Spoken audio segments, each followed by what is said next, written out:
Hello! Today we are going to be playing this fun phonics game. It has movement, it has phonics, it is super fun. It's called Move It Like an Ocean Animal.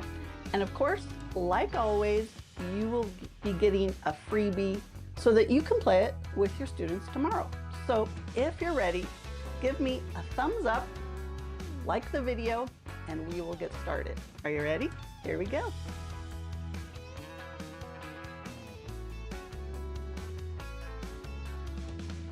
Hi, my name is Angie, and I love games, especially games that you can just print and play, games that you teach your students and then they can play it independently. Let's go over and find out how to play this game. And remember, as always, there are freebies for this. This is the sixth game in a series of 8 games that I have been doing in the last 3-4 weeks. 2 more games next week. So if you haven't already, make sure to subscribe because you're not going to want to miss the last 2 games. There's Shamrock and another reading game, a math game and a reading game. So they are super fun. To play this game, it has, I think 27 mats, and this is a full freebie. You can go on my Teachers Pay Teacher store and buy it, or you can just download it by clicking the link below. But let's go through it so that you can figure out how to play it. It is super simple. First of all, you print it, slip it in a page protector, and you're done. That is the prep. No little pieces, no little anything.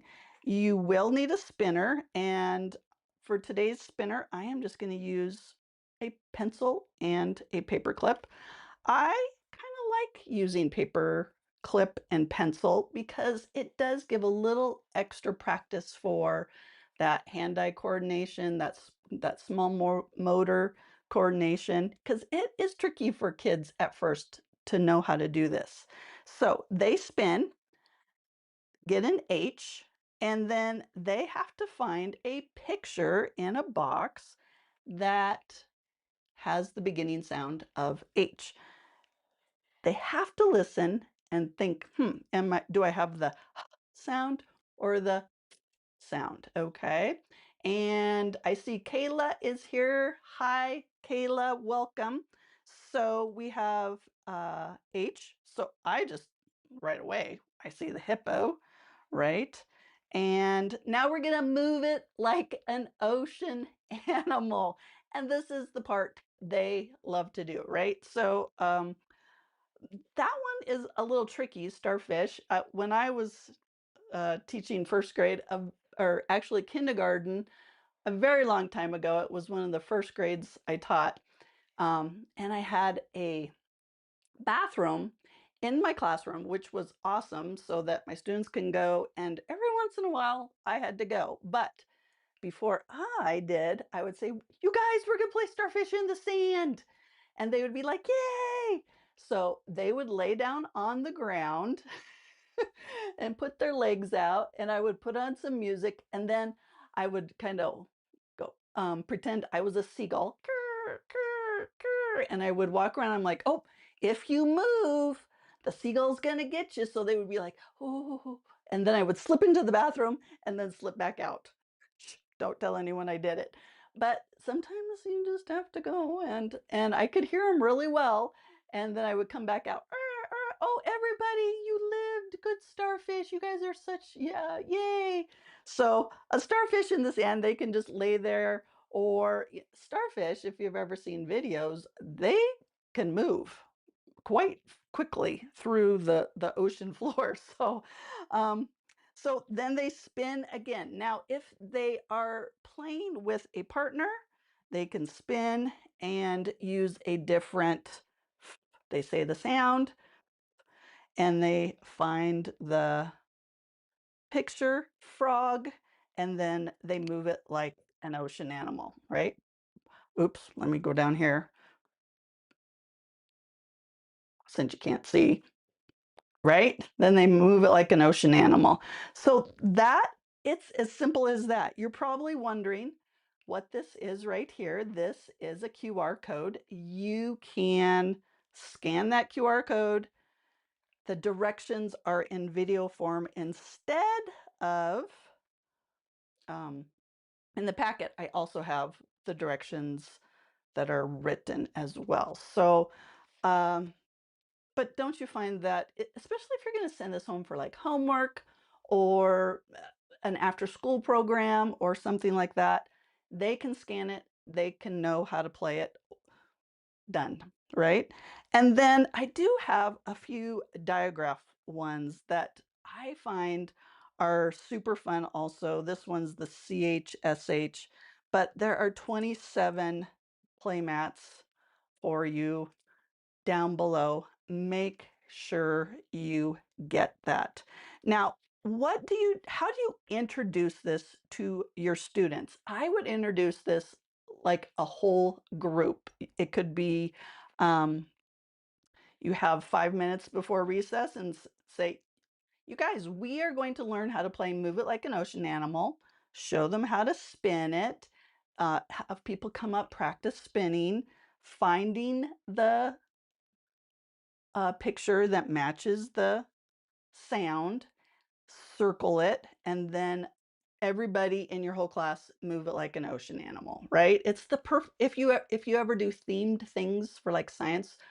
When I taught first grade, we did the ocean theme. We loved it. So fun. So this would be a great addition to your ocean theme. What makes games so fun? It is the perfect way to practice your skills. And last time we talked a little bit about how to make skills practice fun. One of them was a game. Make it a game. Hype it up, right? Make it independent. So you practice it together as a class. Then you can practice it in small groups. And then finally, you say, you guys, you're such big kids. You know how to play this game now. Last week, I didn't know if I should even give this to you because you were little kids, but now you're big kids and you can play this independently. I know you can. We've practiced it. You can play it in a center, in a work station. You can put it into their early finisher binders. If you're not sure about what early finisher solution is, look below, and you could put it in there. Just anything that's independent, because you can say, oh, you guys, you are so smart. You can do this by yourself. And when I taught third, fourth, and fifth grade together as a whole class. Challenging. But what I learned is that kids can know how to do things independently. And I had somebody ask me, what exactly is the early finisher binder? And it is, when I taught kindergarten and first grade, I had, let me just flip this over here. And I'm sure you do too. Students that get done so fast with their math assignment, right? And then they're like, teacher, what do I do? I'm done. And I stopped doing calendar time whole group because it was driving me nuts. And so I did calendar in a binder. And then I started putting games and things in the binder as well.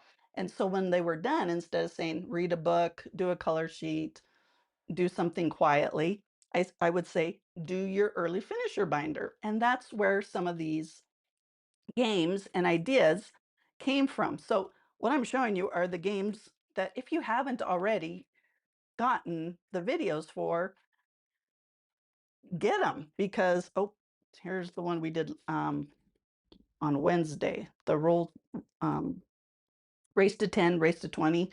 But all of these games are just print and play. Oh, this one's a very fun one. Maybe we'll do this one sometime. If you want to do this one sometime, let me know and we will do it.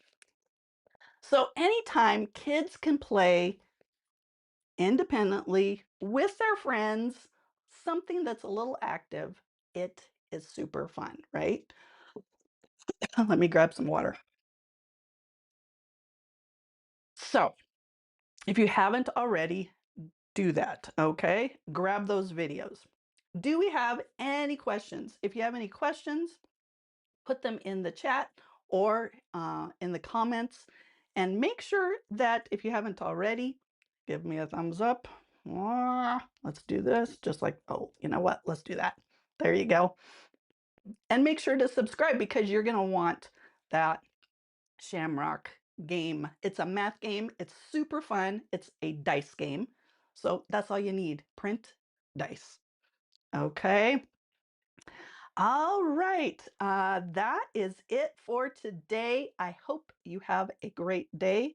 Remember, the creator of the universe loves you, and I think you're pretty amazing too. Thank you for teaching. I'll see you on Wednesday. Bye-bye.